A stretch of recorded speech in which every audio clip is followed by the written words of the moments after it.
Dwight D. Eisenhower and George S. Patton were the most powerful American commanders of World War II, yet their relationship was never simple.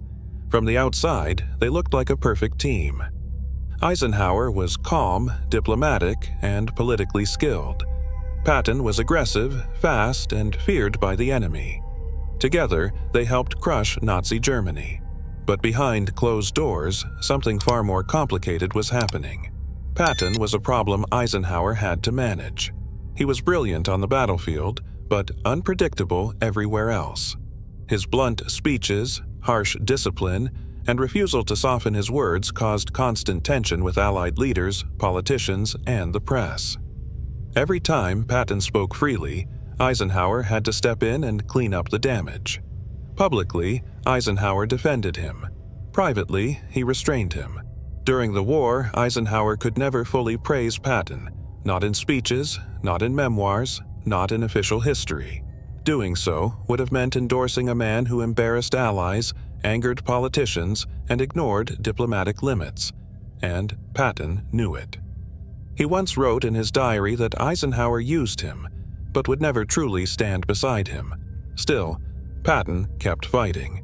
He led from the front, drove his army harder than anyone else, and achieved victories that even German generals openly feared. Many of those successes were quietly credited to Allied command, not to Patton himself.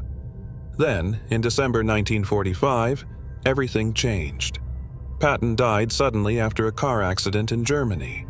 Only then, when Patton could no longer speak, argue, or cause controversy, did Eisenhower finally feel free to speak honestly. But what Eisenhower said next stunned those who heard it. When George S. Patton died in December 1945, the war was already over, but the arguments about him were not. In public, there was restraint, formal statements, polite condolences, no grand speeches. But behind closed doors, Dwight D. Eisenhower finally allowed himself to speak freely. For years, Eisenhower had carried a quiet burden. He knew Patton was one of the most dangerous and effective commanders America had ever produced. But saying that openly during the war would have been explosive. Patton was controversial. Praising him too strongly would have meant defending every harsh word, every incident, every moment that embarrassed Allied diplomacy. So, Eisenhower stayed silent. Only after Patton was gone did Eisenhower begin telling close friends and staff the truth. He admitted that Patton's speed saved entire campaigns, that his relentless pressure on the enemy shortened the war, that no other American general frightened German commanders the same way. Eisenhower acknowledged something he had never written officially during Patton's life. If Patton had been removed completely, the war in Europe would have lasted longer and cost far more lives. But there was another reason Eisenhower waited. Patton was not a man who accepted praise quietly. If Eisenhower had said these things while Patton lived, Patton would have challenged him, argued, demanded more freedom, more authority, more battles. The balance Eisenhower worked so hard to maintain would have shattered. After Patton's death, that risk was gone. Eisenhower could finally say what history would later confirm. Patton was impossible to control, but impossible to replace, and that truth, spoken too early, might have changed everything. After the funeral, the war rooms grew quieter, but the truth weighed heavier. Dwight D. Eisenhower had commanded the largest coalition in history. His job was not only to defeat Germany, but to keep the alliance from tearing itself apart. Every decision had a political cost.